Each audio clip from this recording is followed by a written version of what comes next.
Irmãos, a gente está trabalhando um texto muito difícil. Eu reconheço isso já, eu venho dizendo isso a vocês, é um texto difícil. Se me deixasse por conta, eu não escolheria um texto como esse para pregar, porque eu sou obrigado, querido, a lidar com o texto e com aquilo que o autor está querendo dizer, na verdade. E é uma palavra difícil. Eu estou lendo agora, relendo, na verdade, agora um livro, que o título é Com Vergonha do Evangelho de John MacArthur. Esse livro mudou a minha vida. Esse livro, ele tem, assim, uma importância muito grande na minha vida, porque ele mudou a minha maneira de enxergar o cristianismo, sabe? E aí, eu criei um grupo lá, o Clube do Livro, com alguns pastores conhecidos meus. Inclusive, a semana passada eu fui à Imperatriz para uma reunião com esses pastores, muito, muito legal a conversa ali com os pastores. E a gente combina de ler um livro, todo mundo lê o mesmo livro, e quando a gente termina o livro, a gente se encontra para comer junto e conversar a respeito do livro, né? Na verdade, é um momento de comunhão. E eu tive com os pastores a semana passada, e aí nós terminamos um livro e começamos agora com Vergonha do Evangelho, e eu estou lendo exatamente sobre isso novamente. A ideia, querido, que veio dos Estados Unidos para o Brasil, que se espalhou pelo mundo todo, de julgar a igreja pela quantidade de pessoas e pelos recursos que ela tem. Essa tem sido uma ideia chamada, a gente chama isso de pragmatismo religioso, que tem destruído a vida de muitas igrejas. Sabe por quê? Porque se nós somos medidos pela quantidade de pessoas que nós somos e temos, então a gente vai trabalhar quase que desesperadamente para atrair pessoas. E o autor é americano e faz essa análise lá dos Estados Unidos, né, que a gente vê acontecer no Brasil, das igrejas usando, querido, do entretenimento como a arma de evangelismo, se é que eu posso chamar isso, né? Mas usando o entretenimento para atrair as pessoas para dentro da igreja.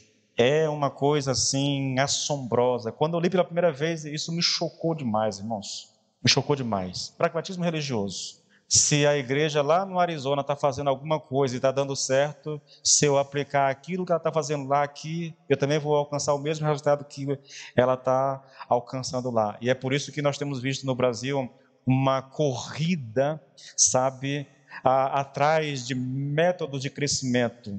Tem sido uma coisa assim vergonhosa até, queridos. A ânsia por crescer. O livro que eu li a semana passada, o autor disse que não há lugar onde há mais mentiroso do que em convenções de pastores. Por quê? Porque o pastor pergunta para o colega: e aí, meu irmão, como é que está a sua igreja? E o pastor, para não ficar por baixo, começa a mentir a respeito da igreja, entendeu?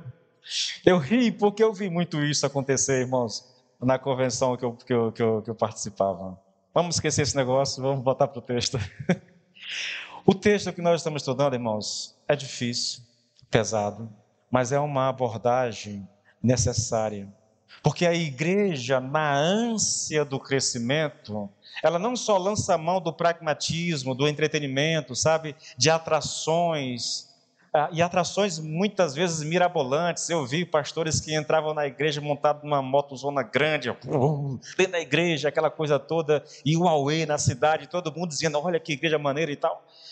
Não só isso, mas quando ela quer crescer também, ela faz vista grossa para o pecado da igreja. O importante é estar cheio. Não importa se o irmão está em pecado, o importante é muita gente na igreja, porque isso diz que nós somos uma igreja importante na cidade.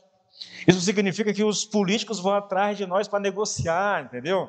E aí o irmãozinho ganha um terreno, ele ganha lá um cargo para o filho na prefeitura, e aí essa coisa toda, essa negociata política suja que existe, irmãos. Olha, se você é crente e está negociando com o vereador, o problema é seu, mas usar o nome de Deus e dizer assim: olha, a Cairó está fechado com o político ciclano porque ele deu um terreno para a gente e tudo. Irmãos, eu pago aluguel o resto da vida, querido, mas é se vender por muito pouco. É se vender por muito pouco. Paulo está lidando com problemas na igreja. Pecado, irmãos. Pecado. Paulo já disse que um pouco de fermento leveda toda a massa. O pecado, quando tolerado na igreja, ele tem um poder destrutivo muito grande. E a gente vai dar sequência à nossa ministração, tá? Nós falamos ontem da semana passada, da base legal para Paulo fazer o que fez. Ele entregou o homem que estava em pecado na igreja nas mãos do diabo para que a carne daquele cidadão fosse destruída, né? E aí, a gente citou a semana passada, dos versículos 6 ao 8, a base teológica para Paulo fazer isso. Ele não fez isso da cabeça dele, ele fez isso baseado na história, na própria história do povo de Israel. Ele lançou mão lá da Páscoa e da festa dos pães sem fermento para justificar o que ele estava fazendo. Hoje, a gente vai dar sequência na ministração, tá? E hoje, o que Paulo faz hoje aqui, olha, ele descreveu o problema da igreja, ele falou do escândalo, do choque dele, né, pelo fato da igreja tolerar aquela situação de não fazer nada e ainda se orgulhar da situação que estava vivendo. Ela tem um membro na igreja que está se relacionando sexualmente com a esposa do pai. E, no meu entendimento, o pai e o filho estão se relacionando sexualmente com a mesma mulher. Esse rapaz é membro da igreja, ele está lá, e a igreja ainda se orgulha dessa situação. E Paulo está dizendo, vocês deveriam estar chorando, se lamentando por isso. E aí ele toma uma atitude. Parte dele a decisão de entregar esse homem nas mãos do diabo para que a carne seja destruída. E aí ele diz, a igreja vai confirmar isso aqui. A igreja que vai fazer isso. E a igreja expulsa aquele irmão de lá. A base teológica eu já disse. É a festa da Páscoa e também a festa dos pães sem fermento. Agora, Paulo vai exortar a igreja como a igreja deve lidar com o pecado dentro dela, irmãos. Usando a situação do irmão, o assunto ainda é o irmão pecaminoso lá, o irmão que está em pecado. Agora ele vai dar uma orientação mais geral para a igreja. E aí eu convido você, nós vamos ler apenas os versículos 9 até o 11, mas a gente vai terminar hoje, tá? Se Deus quiser. Não é quem sai daqui meia-noite, mas termina hoje. Olha o versículo 9. Já em carta vos escrevi que não vos associeis com os impuros. Refiro-me com isto, não propriamente aos impuros deste mundo, ou aos avarentos, ou roubadores, ou idólatras, pois nesse caso teríeis de sair do mundo. Mas agora vos escrevo que não vos associeis com alguém que, dizendo-se irmão, for impuro, avarento, idólatra, maldizente, beberrão ou roubador. Com esse tal, nem ainda com mais. Ele está lidando com a situação, ele está usando a situação daquele irmão e está dando uma orientação para a igreja. Como a igreja deve lidar com casos de pecado? Veja, Paulo, e irmãos, que você entenda logo para que isso fique claro. Paulo não está lidando aqui com o pecado isolado. O cara caiu, vai expulsar ele da igreja? Não. Ele está lidando aqui com alguém que está vivendo na prática do pecado, entende? A igreja sabe que ele está vivendo em pecado, aquilo já faz parte do estilo de vida daquela pessoa, e mesmo assim a igreja não faz nada. É essa situação que está sendo tratada aqui. Nós não estamos falando aqui de pecados isolados. Toda a orientação que vai ser dada aqui por Paulo, querido, diz respeito a alguém que está vivendo na prática, que fez do pecado um estilo de vida. Esse camarada se relacionava sexualmente com a esposa do pai, e isso acontecia há algum tempo, todo mundo sabia, até os ímpios sabiam disso, e a igreja estava sendo envergonhada, e a igreja não estava fazendo nada. E Paulo diz, olha, isso não é aceitável na igreja, isso não é permitido na igreja. Se vocês não tirarem ele da igreja, ele vai ser como um fermento numa massa. Um pouquinho de fermento numa massa leveda toda a massa. Ele vai causar um dano maior ainda do que já tem causado na igreja. Então Paulo está orientando aqui, querido, tá? Como é que a igreja deve lidar com pessoas que vivem na prática do pecado e ainda assim dizem que são cristãos e permanecem na prática do pecado, agindo naturalmente. Nós não estamos falando de pecados escondidos, de pecados secretos, pecados públicos, que as pessoas sabem, entende? E ele começa falando aqui, querido, de uma carta que ele escreveu, orientando como que a igreja deveria lidar com pessoas pornôs. É o termo grego. Os impuros aqui e os devassos mais na frente, Essa impuros e devasso, ou imoral, essa palavra no original é pornos, de onde vem a nossa palavra pornografia. Então, é uma referência à imoralidade sexual, à relação sexual explícita, na verdade. Tá, essa carta que Paulo escreveu para a igreja, se você olhar o texto, querido, ele vai... Deixa eu pegar o texto aqui mais uma vez, só para você, olha... Já em carta vos escrevi que não vos associeis com os impuros. Tá? Ele já tinha escrito uma carta. Essa carta que ele escreveu, tá? Essa carta, ela a gente não tem conhecimento dela. Nós não sabemos nada, a não ser o que Paulo cita aqui, tá? Agora, o fato de dessa carta não existir, ela não afeta em nada a inspiração da Bíblia, como algumas pessoas dizem que inspiram, que afetam. O que nós temos de Paulo foi aquilo que Deus escolheu preservar. Há muitas outras cartas que Paulo escreveu para as igrejas que não foram preservadas. E se não foram preservadas, é porque não era da vontade de Deus que essas cartas fizessem parte do cânon das Escrituras, tá? Aquilo que foi preservado foi o que Deus quis ou queria que estivesse no cânon das Escrituras. Então, veja, quando Paulo escreveu essa carta, escreveu que a igreja não devia se associar com os impuros, ele, ao que tudo indica, ele foi mal compreendido. Já em carta vos escrevi que não vos associeis com pessoas impuras. Parece que ele foi mal compreendido. Só não é possível afirmar aqui, querido, se de fato essa incompreensão ela era legítima ou intencional, tá? Eu estou falando isso porque Gordon Fee, no seu comentário, ele disse que havia algumas pessoas lá na igreja, essas pessoas que Paulo chamou no capítulo 4 de arrogantes, tá? Havia algumas pessoas lá na igreja que insistiam que a maneira de Paulo entender o evangelho não era a única e nem a única legítima, na verdade, ou mesmo a melhor maneira. Por isso essas pessoas se aproveitaram da ambiguidade do texto, tá? Para desacreditar Paulo. Então, ele deu uma instrução por carta e a igreja não obedeceu à instrução. Na verdade, ela fez diferente. Eles tentaram se afastar das pessoas do mundo. Vou usar essa expressão do mundo muito, ou mundanos, tá bom? Para que eu vou fazer uma separação de cristãos e mundanos. Cristãos são aqueles que pertencem à igreja, que são salvos, e mundanos são aquelas pessoas que não são da igreja. É só uma forma da gente distinguir, tá bom? Não tem nada de pejorativo aqui, é apenas para a gente distinguir, na verdade. Bom, quando Paulo faz a associação, querido, e a gente precisa compreender isso, quando eles não se associeis, algumas pessoas realmente ficaram perturbadas. Mas como assim não se associar, né? Lembre, o contexto aqui nós estamos falando da cidade de Corinto, a cidade mais imoral daquela época, mais pervertida daquela época, tá? Então, se afastar de pessoas avarentas, de pessoas beberronas, né, de imorais, e de pessoas idólatras, era praticamente impossível, irmãos, tá? Quando Paulo diz associar, irmãos, ele está falando aqui de misturar-se com, né, associar de forma bem próxima, na verdade.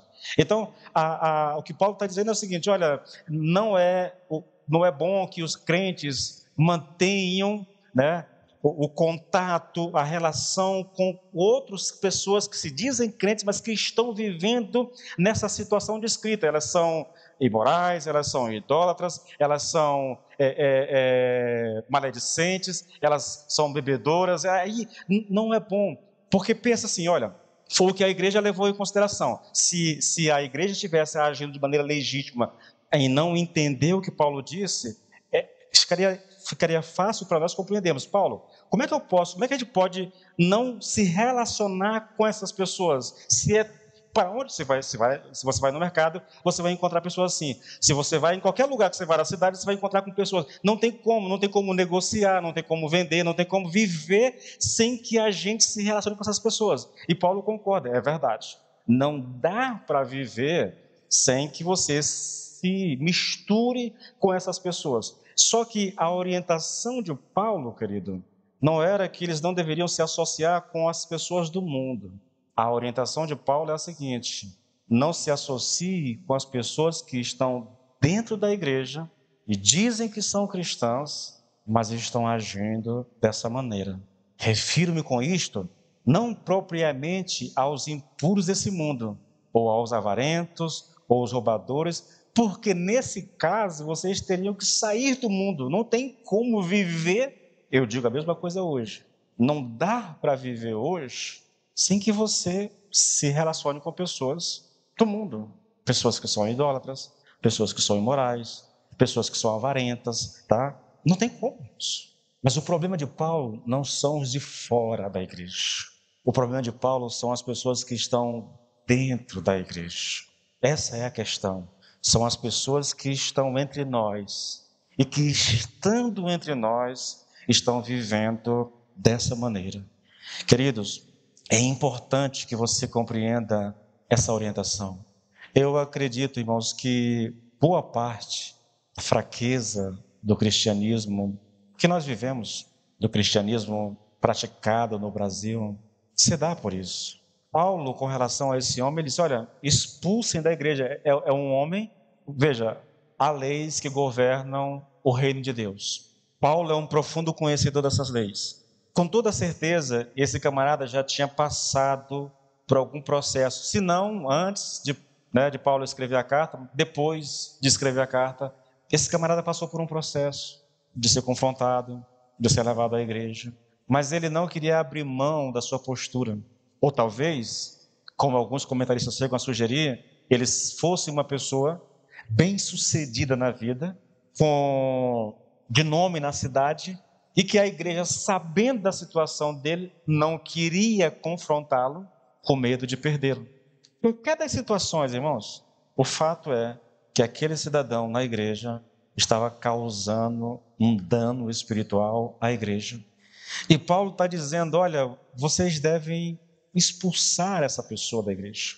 Vocês devem tirar o fermento velho do meio de vocês. Porque senão esse fermento vai contaminar a massa toda. É a orientação, querido, de Paulo aqui. É a maneira como Paulo lida com o pecado na igreja. Não é passando a mão, não é aceitando naturalmente, como a igreja de Corinto fez, mas tirando do meio. Repito, há uma instrução de Jesus com relação a esse tipo de situação, que é basicamente essa. Se alguém pecar contra você, vai até ele. E se você indo até ele, conversando com ele, ele se arrepender, amém, está resolvido o problema. Se não resolver, chama 2 testemunhas, vai lá novamente com a pessoa e conversa com ela. Se com as testemunhas a pessoa resolveu, se arrependeu, está resolvido o problema. Se não resolver, traz ele para a igreja e expõe o caso à igreja. Se diante da igreja ele se arrepender, o problema está resolvido. Mas se ele não se arrepender, então ele deve ser expulso da igreja. Ele deve ser considerado um pecador, um publicano, alguém indigno da igreja. Tem que ser lançado fora. Essa é a orientação de Deus para a igreja, irmãos. É a maneira como nós podemos, de certa forma, proteger a igreja da contaminação do pecado no nosso meio. O que Paulo está dizendo aqui, querido, vocês não podem evitar o convívio com essas pessoas do mundo, mas devem a todo custo evitar o convívio com esses que, mesmo alegando serem cristãos, estão vivendo na prática desses pecados. Olha, parece um mandamento muito duro. Paulo está dizendo, não se misture, não se relacione. Eu já falar da abrangência desse mandamento, né? Mas parece um mandamento muito cruel. E por que, irmãos, que é dado esse mandamento? Ele já havia respondido isso nos versículos anteriores. Ele diz, um pouco de fermento leveda toda a massa. Ou você age radicalmente e protege a igreja e a pessoa que está em pecado, ou você pode prejudicar a pessoa que está em pecado, por não confrontá-la com o seu pecado, e deixar ela acreditar que pode viver na prática do pecado e vai ficar tudo bem para ela, quando não vai ficar, e com isso, permitindo que ele conviva na igreja, você contamine a igreja. Pastor, como é que isso contamina a igreja? Eu falei isso semana passada. Tem um irmão na igreja, vamos lá, tem um irmão na igreja, nós não temos ninguém rico na igreja, né? Mas irmão, tem um irmão bem sucedido na igreja, eu sei que ele está em pecado, vocês sabem que ele está em pecado, só que eu, por causa do irmão, por causa da condição financeira, por causa do dízimo dele, por causa da influência dele, eu tenho medo de falar com o irmão. Então eu permito que ele continue em pecado, mesmo sabendo que ele está em pecado. E todo mundo também está sabendo. Isso leva a igreja, querido, ou algumas pessoas, a um pensamentozinho maligno. Bom, se ele pode, eu também posso, entende? Se ele está em pecado, o pastor sabe e nunca disse nada, é porque o pastor está tolerando, então é isso aceitável. Então, quer dizer que eu posso também fazer alguma coisa. E aí começa o processo de contaminação na mente das pessoas. Pode. Eu já ouvi muito esse argumento por aí. A igreja Kairos é a igreja que tudo pode. Lá tudo é permitido. Eu queria essas pessoas congregando conosco pelo menos 2 meses para elas ouvirem as mensagens aqui. Porque, querido, nenhum pastor nessa cidade bate tão pesado em relação ao pecado quanto eu tenho certeza disso. É raro uma pregação minha em que eu não toque nessa questão. Por quê? Porque eu sei que o pecado tem um poder destrutivo na vida da igreja, querido. O texto diz, com esse tal, nem ainda com mais. E a pergunta que vem para nós é, qual é a abrangência desse mandamento? E aí você vai entender um pouco do que eu estou falando aqui, querido, e da maneira como Paulo age, tá bom? Entenda uma coisa, naquela época, é parte da cultura, sabe? Compartilhar uma refeição na época em que a carta foi escrita, irmãos, tinha um significado profundo e era um ato de grande importância social e espiritual.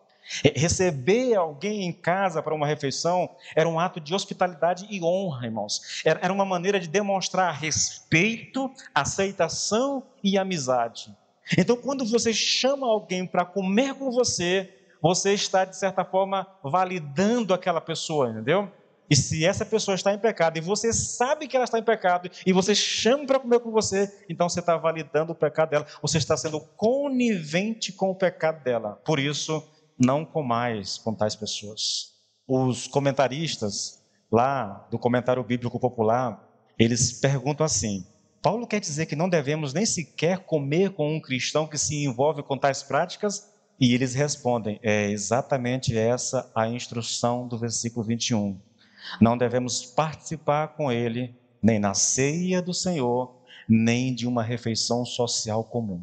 E ele continua dizendo, pode haver exceções. Uma esposa cristã, por exemplo, tem a obrigação de continuar fazendo refeições com o seu marido, né, que foi excluído da igreja. Mas como regra geral, os cristãos professos que praticam os pecados aqui relacionados devem ser sujeitos ao ostracismo social, a fim de perceberem claramente a enormidade de sua transgressão e, com isso, serem conduzidos ao arrependimento. Escute, querido, quando você lê o texto e não entende o que Paulo está dizendo, pode parecer que Paulo está sendo muito duro, rasco demais. Mas a intenção de Paulo é duas, eu já disse, ele tem a intenção de proteger a igreja, mas tem a intenção de proteger o irmão também. Repito, já disse isso tantas vezes, querido, se um irmão está em pecado, ele sabe que eu sei que ele está em pecado, ele sabe que a igreja sabe que ele está em pecado, mas ninguém diz nada para ele, ele vai pensar o seguinte, não, está tudo bem então, eu posso continuar no pecado.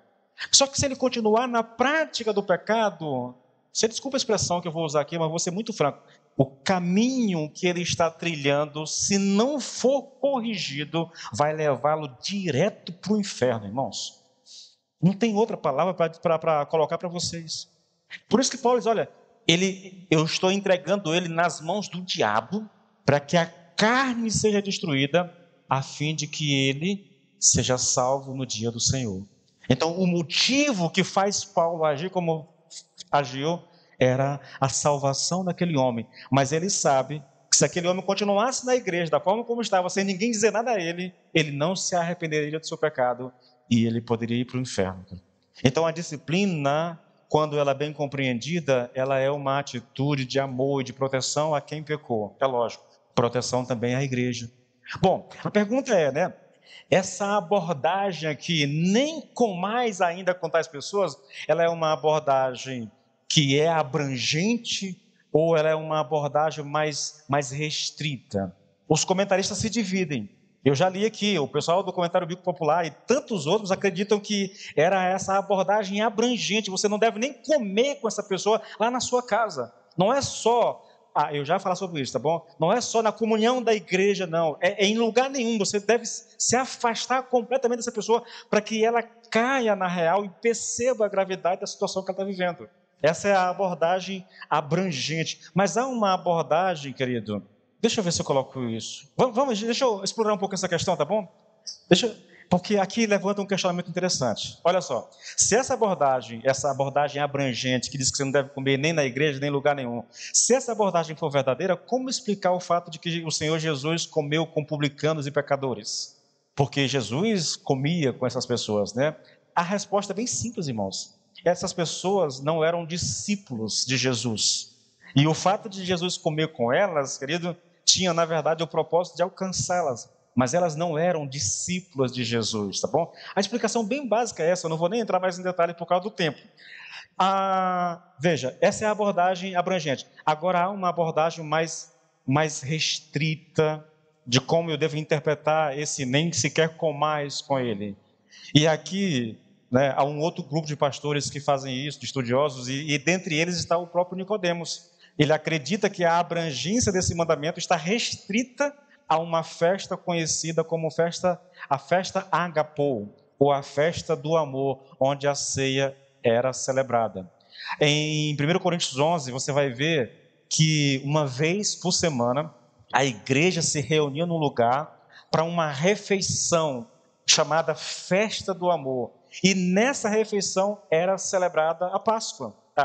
Era celebrada a ceia, na verdade. Entende? 1 Coríntios 11, você vai encontrar isso lá, versículo 20 aqui, 21, 22, vai falar disso. Só que essas pessoas, querido, estavam agindo, quando você vai lá para o texto lá, e eu vou falar disso um pouquinho mais para frente, né? Vou deixar isso aqui para depois, eu vou voltar para a questão da abrangência. Nicodemo diz que, quando Paulo diz que com essas pessoas a gente não deve nem comer, ele está falando dessa refeição aqui, que a pessoa expulsa não poderia participar dessa festa. Nicodemos acredita que o significado é só isso. Eu tenho dificuldade com isso, tá bom, queridos? Qual a interpretação está correta?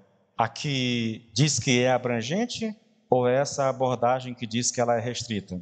Quando você olha o texto todo, vamos aqui, deixa eu te dar um panorama do capítulo e desse assunto específico, tá? Olha só, no versículo 2, Paulo disse que tal pessoa deveria ser tirada do meio da igreja. No 5, ele disse que essa pessoa deveria ser entregue a Satanás para a destruição da carne. No 6, ainda se referindo a esse indivíduo, Paulo diz que um pouco de fermento leveda toda a massa. No 7, ele ordena, numa clara referência à mesma situação, que a igreja deve lançar fora o velho fermento. Todos esses versículos estão falando da mesma situação, tá? Lança fora, lança fora. No 8, a ordem é para que a igreja celebre a festa com o velho fermento, né? Para que não celebre a festa não com o velho fermento, nem com o fermento da maldade, né? O que aponta aqui para a necessidade da igreja viver uma vida de santidade. Eu falei isso semana passada, né? Vocês já são massa nova, entendeu? Então, não celebre a festa com um fermento velho. Lance fora o fermento, entende? É a orientação de Paulo. No versículo 9 a 11 aqui, querido, a instrução é muito clara no sentido de que os irmãos não devem se misturar com pessoas que, mesmo alegando serem crentes, são impuras, avarentas, roubadoras, idólatras e tudo mais. Na verdade, a ordem é que os irmãos não deveriam nem comer com tais pessoas. Quando você pega todas as informações, você deve se perguntar, será que essa ordem de Paulo aqui, de não comer com esses irmãos, é uma ordem abrangente? Será que vai além dessa festa do amor que acontecia uma vez por semana? Ou será que isso deveria ser aplicado a todas as pessoas? Eu penso, querido, que o texto está falando de uma abordagem extremamente radical. Veja, quando Paulo disse assim, olha, vocês não devem se associar com pessoas impuras e tudo, e a igreja pensou que ele estivesse falando de pessoas do mundo, o pensamento é, bom, se isso é verdade, então a gente vai fazer o quê? A gente tem que sair do mundo, porque nós vamos conviver com essas pessoas. Quando Paulo diz, não estou falando dela, estou falando dos irmãos que estão na mesma situação, eu penso que a abordagem é a mesma. que nós não devemos nos relacionar com essas pessoas. Como é que se aplica isso hoje? Eu não sei te dizer, querido, porque hoje a realidade é diferente. Comer junto hoje não tem a mesma importância cultural que tinha naquela época. Se você chegar para o irmão e dizer assim, olha, você está expulso da igreja, semana que vem ele está na outra igreja. Não faz diferença isso hoje, entende? Eu não sei exatamente como que a gente abordaria isso hoje. No meu entender, o que nós temos aqui é um alerta. Cuidado com o pecado na igreja. Porque o pecado tem o poder de causar dano à igreja. Nós vimos isso, queridos, lá na história de Acã, em Josué 7. E isso é retratado em outras situações na igreja. Citei aqui outras situações. Eu penso que a melhor abordagem para esse texto hoje é que nós sejamos vigilantes, que a gente não brinque com a ideia do pecado, que não acalente no coração a ideia de que é possível ser crente e ao mesmo tempo viver na prática do pecado, porque a Bíblia diz que não é. E sim, ainda que você perca alguém, a igreja precisa se posicionar e disciplinar a pessoa que está em pecado. Isso é fato, irmãos. Isso é realidade. Não tem como a gente fugir disso, tá bom? Não tem como. Às vezes, a igreja precisa tomar uma atitude radical para a proteção própria e proteção do irmão que está em pecado. Bom, eu vou pular aqui algumas coisas, querido, e vou para a aplicação por causa do tempo. Já está se esgotando aqui. Olha os versículos 12 e 13. Pois com que direito haveria eu de julgar os de fora? Não julgais vós os de dentro?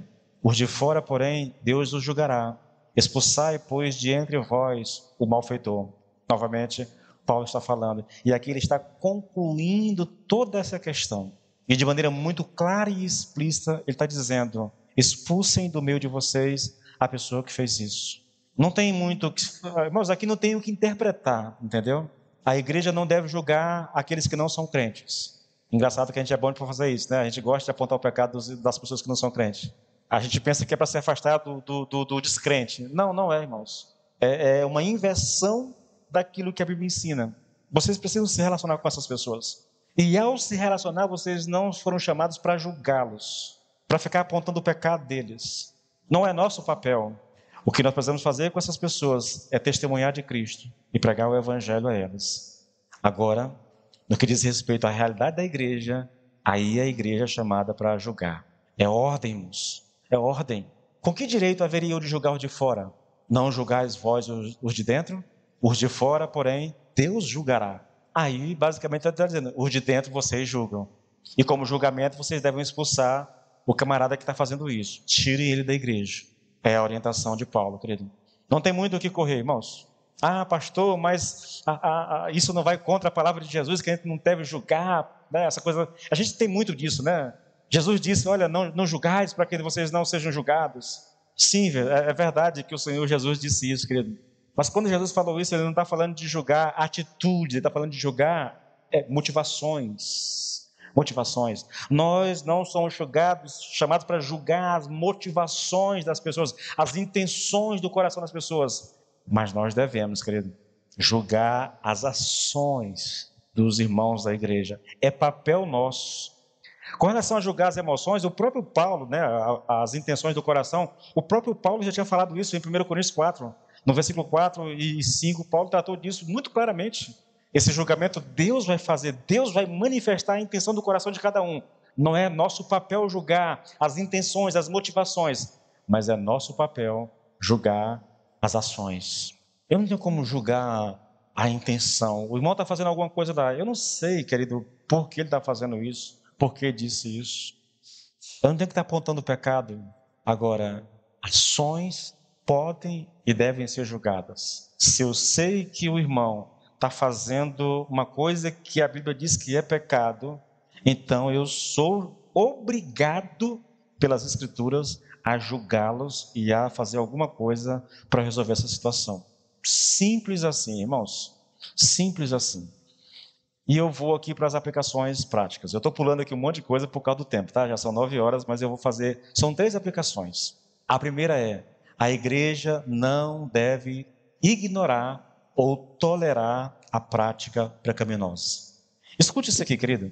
Uma igreja que não disciplina um membro pecador é como uma pessoa que tem boas razões para acreditar que tem câncer, mas que se recusa a ir ao médico, seja porque ela não quer enfrentar o problema ou porque não quer enfrentar o tratamento.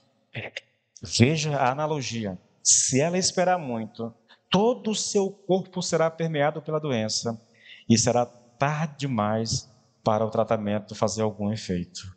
Eu sei que está acontecendo, mas não quero encarar o problema.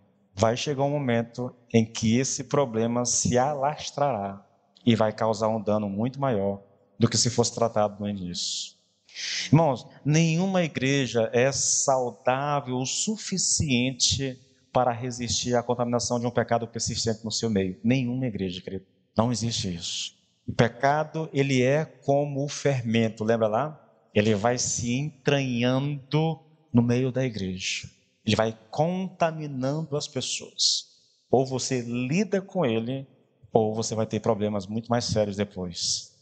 A segunda aplicação prática e aí eu vou abordar uma fala muito conhecida no nosso meio: ninguém tem o direito de julgar, só Deus.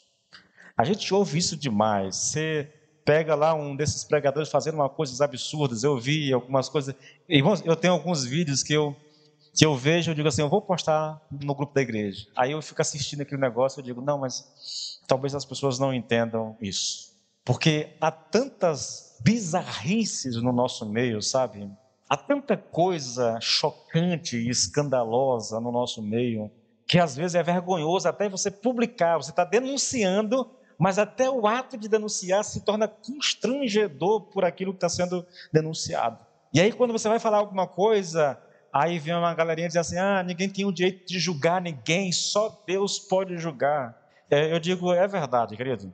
Ninguém tem o direito de julgar as motivações do coração do outro, mas com toda certeza, querido, a igreja tem o direito de julgar as ações daqueles que pertencem a ela. Isso aí é um fato, irmãos. Nós não podemos ignorar. Um outro detalhe desse mesmo fato aqui, tá? É que o julgamento condenado na Bíblia é o julgamento hipócrita. Hipócrita. Lembra das palavras de Jesus em Mateus 7? 7,5.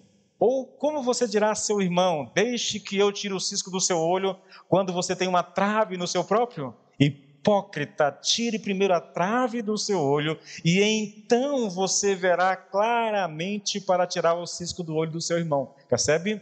Julgamento hipócrita. Vamos lá. O irmãozinho contou uma fofoquinha, e eu estou vendo isso, e eu sou um fofoqueiro de boca cheia. Quando eu vi o irmão contando, eu vou julgar o irmão. Ele está dizendo, tira primeiro o trave do teu olho, larga de ser fofoqueiro primeiro, para poder falar do irmão. Romanos é mais claro ainda, Romanos 2, uma linguagem bem convencional, bem tradicional, bem contemporânea.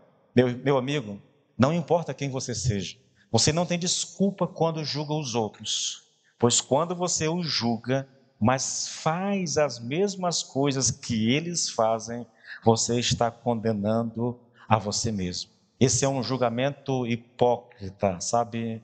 Nós não somos chamados a julgar as motivações do coração alheio e nem a julgar de maneira hipócrita. Eu estou apontando o pecado do irmão, mas estou carregado de pecado também. Esse tipo de julgamento é proibido, querido. É proibido. Mas julgar ações de alguém que nós estamos vendo, a igreja tem o dever de fazer isso. E por último, irmãos, aí eu me volto para você, tá? Não é bem uma aplicação, é uma pergunta, na verdade.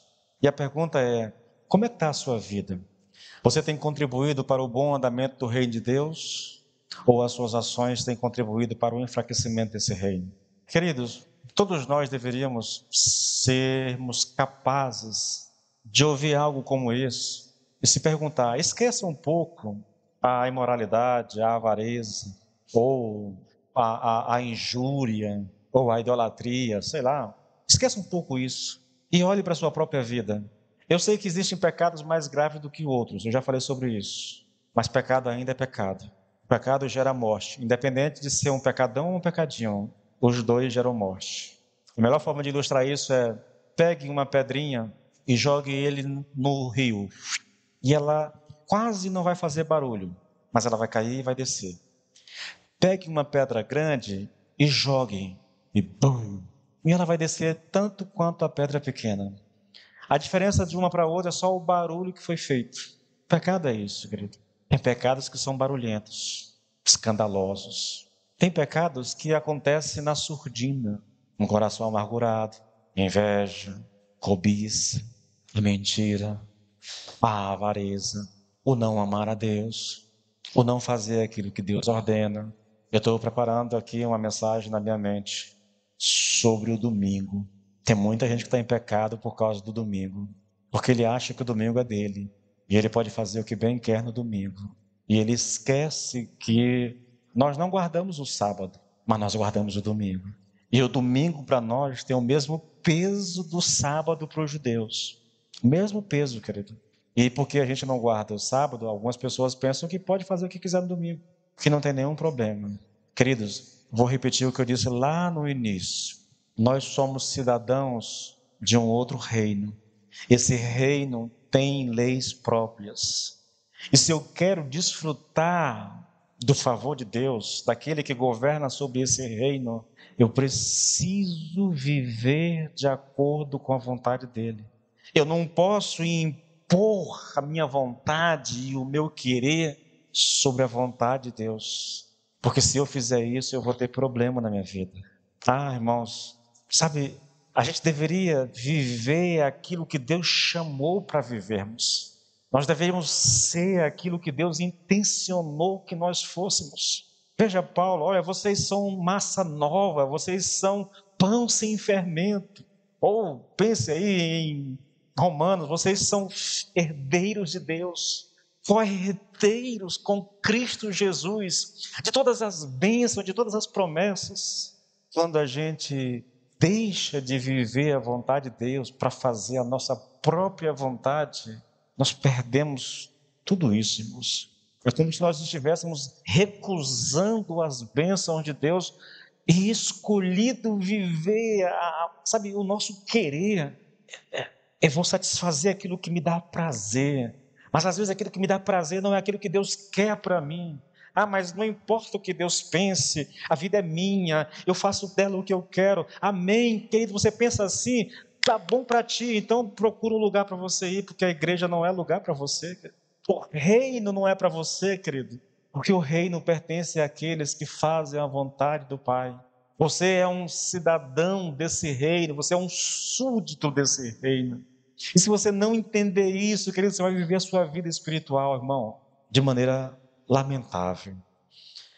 Olha, queridos, finalizando de verdade, me assusta muito o fato da gente não experimentar das bênçãos de Deus. Eu não estou falando de passar, de ser liberto de lutas. Lutas a gente vai ter, sabe? Minha esposa compartilhou um pouco aqui. Nós temos lutas, todos os dias, lutas.